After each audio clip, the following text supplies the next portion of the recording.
Welcome back to Fare Thee Well. It is part 2, leaving off where we left off. Gonna talk to the girl in the green dress now. We stopped her from leaving and we're gonna talk to her, see what's up, I guess. If she'll talk to us. Let's see and find out. You're not going to want to leave for a while. There's a big snowstorm raging outside. Alright, thank you. Off to a bad start. Actually, I was wondering if I could talk to you. Let's try that again. Actually, I was wondering if I could talk with you for a minute. It can only get worse from here. The girl in the green dress takes a moment to digest all this. Then she raises her eyebrows like she's confused but doesn't want to admit it. What do you want to talk about? Well, about things. It got worse from here. God, I have not done this in so long. The girl visibly recoils. The girl visibly recoils. I think she's trying to hold back laughter. I shake my head and smile. Time to try again. Here, what I meant is this. I listened to you sing, up on the stage. You have a really pretty voice, and I'd like to talk to you about your singing. If you'll have me, that is. I think I did better this time. I think. The girl stares at me for a little while longer. I'm helpless to gauge how her reaction will be. Then, of all things, she smiles. No one's ever asked me about my singing before. Success. I'm honored to break tradition. The girl lets out a small snicker. She lets go of the sides of her coat and rests her hands meekly at her sides. Hi. Oh geez, what is that name? Emmeline. Emmeline? Emmeline? Emmeline? Emmeline? We're just going with Emmeline. Hey, Emmeline. Hi. Good evening, Emmeline. Let me buy you a drink. I turn to be beside her and begin to lead her toward the bar. I haven't spoken to people like this in a long time. I wonder what's come over me. I'm finding it so easy. Natural, even. Like I'm acting out my own life, not observing it, but something must be in the air. You too good for now? Yeah, thanks. Yes. Alright. Once the two of us are alone, I raise my glass to Emmeline. Oh, I raise my glass and Emmeline hers. They sound together with a definite clink. Cheers. Cheers. Emmeline eagerly raises her glass to her lips and sips away. You have expensive taste in alcohol. She shrugs. Just for tonight. Smart. Silently we drink to our healths. Afterward follow brief introductions. Oh my goodness, Cameron, learn how to read. I learn Emmeline is 22, and I tell her I'm 25. You look much younger than 25. I get that a lot. We start to get to know each other a little better. Me? I'm a professional singer. Wait, no? Let's go back. What? What? That doesn't make sense. Me? A professional singer? No? Not even close. Oh, I get it now. Like, I was asking her if she is a professional singer. Got it. Took a little bit. Well, I'm sorry to have assumed. No, singing's just a passion of mine. I've liked it since I was a kid, and I do it when I can for money. It's nothing serious. If it's a passion of yours, then it's not nothing serious. It's not what I went to school for, is what I mean. What did you go to school for? I was studying to become a nurse. I wasn't interested in it or anything, but it was safe. There's still lots of people out there who don't like to see educated women. This seems personal. I hope I'm not prying. And you've graduated? No. Oh, I'm sorry. What happened? Well, I'm not sure you'd want to get into it. I don't know what your politics are. I don't really involve myself in that. I don't keep myself too current. I don't have any strong opinions, if that's what you're worried about. I'm listening. Anything you can think of to say, you can say, and I'll listen. Well, I was expelled from school for protesting the war. Expelled from school for taking part in a peaceful protest? That can't be allowed. It wasn't too peaceful in the end. Ah, that explains it. It does. We stopped to sip. We stopped to sip our drinks, and I mull over in my mind what to say next. Well, I'm sorry to have pried. Emmeline's face softens. Softens. Really, it's fine. It's nice to get to talk about it with someone. I take it there aren't too many new opportunities to talk to people here in Cedar. Not here, no. Can I ask how you ended up here? You could, but it's not a fun story. You can imagine my parents weren't very big fans of my expulsion. I figured.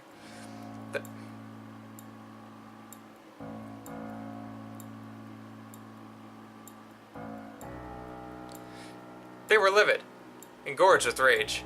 You'd think they were going to eat me, they were so angry. Like they were going to lock me up in a cellar and burn the key. While she's talking, her voice becomes strained. Obviously, this is reopening old wounds for her. I feel bad for bringing it up now. They started pressuring me to find a husband. Showed me off to any rich young men or family friends who came by, trying to convince me to give myself up and marry a complete stranger. Made me feel like I was a hunk of meat, being peddled in some marketplace. To them, my failure had rendered me a commodity. I'd become a damaged good. Something to be sold off, my value to be measured in nothing but the children I would bear. I couldn't take it. Absolutely couldn't live like that. So you took off? You could tell. You seemed the type. This makes Emmeline... Emmeline, is that what I call her? Emmeline? Emmeline? Loosen up again, but only a little. That's good. I have to try and help her feel better. I hope I didn't spoil her night. I'll go ahead and take that as a compliment. Good, it was meant as one. I hadn't meant to bring up bad memories. Like I said, it's fine. It's nice to finally be able to talk to someone about it. It's been all bottled up for so long. I know how you feel. You can keep going if you'd like. Well, the rest is a lot of the same. I packed up some clothes and some books and snuck out in the middle of the night. I stayed in the city for a while, with friends and the like. I figured it was the safest way. After some time, though, I knew I had to get farther away than that. Somewhere my parents wouldn't find me. So I ran. Wandered from place to place. Took cabs and buses when I could. Walked when I couldn't. Hitchhiked when I absolutely needed to. It wasn't too safe, and as a girl I had to be careful. But I was smart. I kept my eyes open, and it's taken me this far. How far is this far? Far enough. But, I don't know. I called my parents a few times just to let them know I was still alive. I'm a good girl like that. At first, they were even more furious than they'd been for a while. At first, they were even more furious than they'd been while I was at home. They threatened to call the police after me, threatened me when I said I wouldn't come home. But after some time, and as I got farther and farther from home, as I was gone for longer and longer, they started to soften up. Soften. I said soften again. Soften. Soften? I don't know, it's weird. You say soft, and you have the T, but when you say S-O-F-T-E-N, you just say soften. But you should still have the T. Soften. Huh. Strange. Hot rage turned to bold resentment. Resentment turned into disappointment. Disappointment turned into sadness. Turned to regret. Turned to apology. Turned them into begging me to come back home. Emmeline looked visibly shaken. I felt so bad for her. But I knew how she felt. I knew I had to let her finish. It's been more than 2 years since I left home. I have this weird clicking in my jaw when I talk, and it's really bothering me. They started begging by the end of the first year. I couldn't take it, so I stopped calling them. I haven't spoken to them since. Emmeline gazes into her reflection, caught off the polish of her empty glass, warm under the dim bar lights. The night has gone on, and many have left. Everything's quieter now. Everything is moving softer, going slower, like the night has entered a dreamlike state. I place a hand on Emmeline's shoulder softly. I want to confront her. You don't want to go home? No, I do. Believe me, this sort of life gets tiring after a while. Having no safety, no security, always needing to move from place to place. searching for warmth every single night and praying every single morning you'll be able to find work and feed yourself. It drains you, it takes a lot away, and it makes you lose sense of place. When you can't ever stay in one place too long, it feels like everything in your life has a time limit set on it. It ticks away, and it couldn't care less about what you want. The time runs out, and one by one, everything in your life melts away. The people you meet, the things you gain, the sights you see, they leave, and you're left with nothing again. And do you know what to do then? Yeah, you start over. You feel like you don't have any control over anything, like you're not even the person living your life. You feel like you're only sitting back and watching events unfold, like you're an observer from the outside, looking in on yourself. Emmeline seems surprised. It looks like I've understood her perfectly well. Right. That's how I feel. Thank you. Don't mention it. That's truly how I feel, and I hate it. I want it to stop, and I can't go home. Oh, and I want to go home, but I can't. I just can't go home. I don't have it in me to go home. You're afraid of what will happen to you? I'm beyond afraid. I'm petrified. I can't even breathe right now when I think about seeing my parents again. Even though this journey's taken so much away from me, I feel like I'm just giving up, and returning home isn't going to give me any of that back. It isn't. I feel like if I want to get everything that's been drained out of me, I need to find something. I don't know what, just that it's something I'm searching for. And if I find it, I can go back and live a normal life again. Emmeline sighs. If any of that makes sense to you, I try to assure. Really, I understand. I'm in the same situation as you. I am. You're a runaway too? I shrug. Something like that, but I can't say much. Well, that's not suspicious. No, it's nothing like that. I'm not a criminal. Obviously. I'm not. I'm clean. I just need to travel a lot. It's something I have to do. I go from place to place like you, and I search for things. I'm like you. Don't worry. I know you like me. I don't know if I knew before we started talking, but I definitely know now. I think that's why I've told you so much about myself. I've never spoken so much about myself before, not to anyone. Not in my whole life. I've never spoken much at all, so I've heard. So this music is blaring. So that's alright. You don't have to... Oh, it's a girl. So that's alright. You don't have to explain yourself to me. Consider it an apology for spending the last hour talking about nothing but myself. I'm sorry for that. I dismiss her with a wave. Really, it's fine. I don't think I've talked about really, it's fine. I don't think I've ever talked to anyone like this either, and I'm glad I could help. You finally open up about these things. Oh, I'm glad I could help you finally open up about these things. Emmeline beams. Mm-hmm. And it's all thanks to the fact that you liked my singing. So much that you needed to tell me, huh? I laugh. Well, I did say you have a beautiful voice. We talk on and on, long into the night. We tell stories, learn about each other, come to understand everything there is to understand. Still, I don't tell her my secret. But the conversation brims with life away or anyway. Go back. Anyway. I've not spoken like this to someone in such a long time. I've not felt this way about someone in a long time. The night is long and full of joy. We keep each other's company, talking until we're the only ones left in the bar. Under the cover of the winter storm, under the dim bar lights, under the drowsy spell of insomnia, we talk and talk and talk until we cannot talk anymore. It feels like me right now. Holy... You guys thought I was gonna say it? I almost said it. Holy you two have been sitting here and talking the whole night long. The bar's closing now. You're going to have to head on out. I'm sorry, sir. I hope we didn't wait. Oh, weren't. Okay. I'm sorry, sir. I hope we weren't a bother. You're fine, young lady, but you should have this young man escort you home. You've had a long enough night. But I'm not drunk. I can speak perfectly fine. See? I can't. Yes, and it's unnerving considering how much you've had to drink. The bartender turns to me and gives me a wise, slow nod.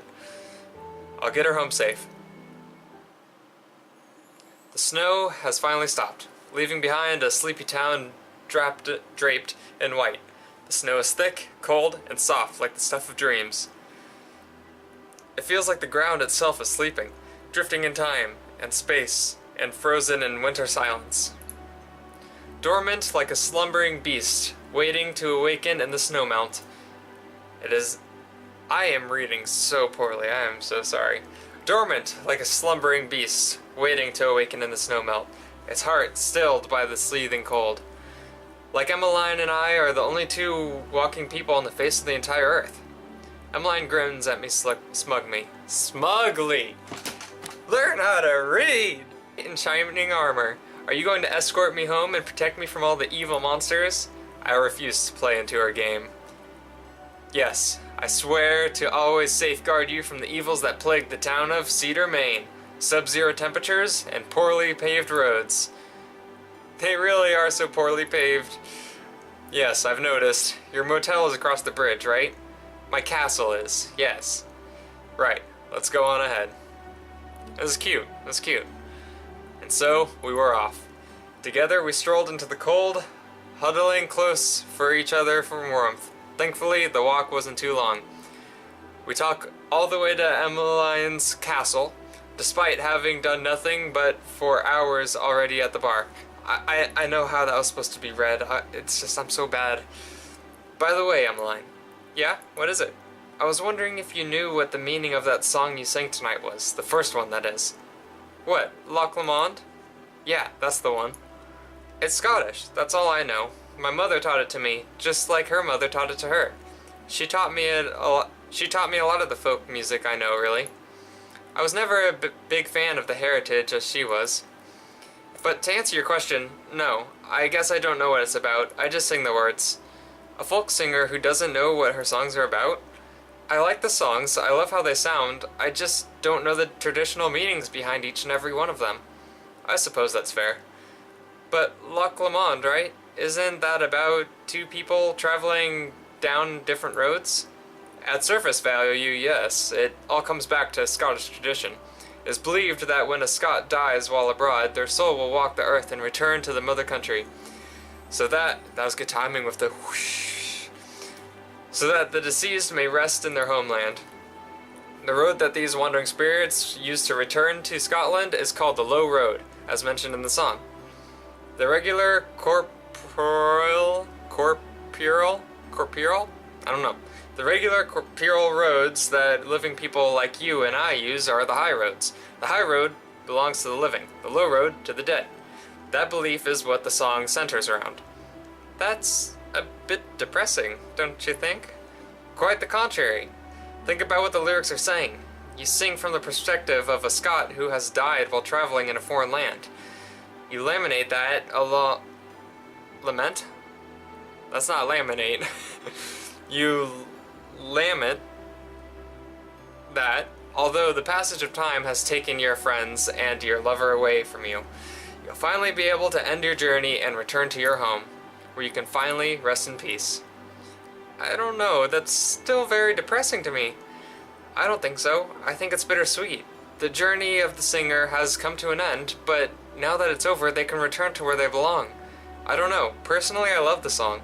Sometimes I feel like I take solace in it. You find comfort in a song that tells you you're gonna die? I do. We all die, and every death is an ending. But what the song tells me is this. When my time comes, it will be when I have done all I can in my life. I will have found what I'm searching for, and I will have brought it home with me. It tells me that it will be my end, not that I'm stuck like I am, unchanging, constantly moving, always searching. This person I am right now is in constant flux, and the days of my life are numbered with a clear beginning and a fateful end. I don't see any problem in that.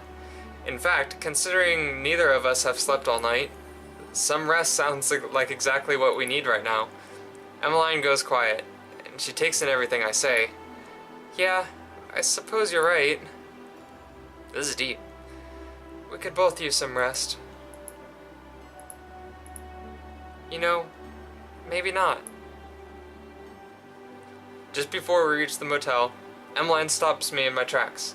She points off to the side of the path where a small park lies in the unlit snow. Hey. Is something wrong? No. She's acting incredibly meek. Did I say something I shouldn't have? There's a cute little park over There's a cute little park here where I come to sit sometimes. It's on top of a big hill, and if you're seated on the benches, you can watch the sunrise and sunset from here. It's beautiful. I'd like to sit and watch the sunrise here, with you, if you want to do that. She wants to watch the sunrise with me? Emmeline, it's late. We should really get you to your room. Emmeline points to the sky. It does look like the sun is about to rise. Violet and pink hues are starting to show in the sky, shining in faint ripples in between the clouds. See, we might as well just stay outside the whole night. She laughs softly. It looks like we just did, anyway. She's right. It had completely gone unnoticed, but we really spent the whole night together. A new day is about to dawn. I had forgotten how quickly time could pass when you're with a certain type of person. When you're with someone like Emmeline. You're right. Looks like we stayed up the whole night together. I chuckle. We are horribly irresponsible. Emmeline laughs more. Just a little bit. This is adorable. We find a bench overlooking a hillside. I wipe the snow off of it with my sleeve and coat, and we sit down close to each other for warmth. Emmeline pulls herself even closer to me, tugging at my arm. She leans her head on my shoulder and shuts her eyes. You don't mind, do you? I'm so tired. I think I'll rest my eyes for a while until the sunrise starts. It's fine. I think I'll do the same thing. I close my eyes and rest my thoughts. It's been a wild night. I'm so tired. Hey, Emmeline? Yeah? I'm going to tell you a story. It's a short story, but it's complicated. What did I just do? Well, let's save since it's there, actually. Yeah, go ahead and save. Yeah, yes. Okay. I'm going to tell you a story. A short story, but a complicated one. It's an important one. At the end of the story, you're going to have to decide what happens next. I want you to be completely honest with me when I ask you to do that. Alright? Emmeline yawns. We're going to leave off right here. We're going to leave off right here. We're going to save the story and everything for the next one if you guys want to see it. So like I said in the first part, please let me know if you want me to keep this going, because I am completely okay with that. I'm liking this so far, but I don't know what you guys think of it and my annoying reading and stuff like that. So leave me some comments, leave me some likes, just let me know as much as possible. Share this with your friends. Let everyone know about this game and this series that I'm doing. Let your friends know and watch this with them. If you have like a girlfriend or boyfriend or something, watch it with them as these come out. Just sit together and listen to my terrible reading and watch the cute story unfold. It'll all be fun and a great time. I hope you guys enjoyed this video, and I also hope that you really, really, really, really honestly have a swell day.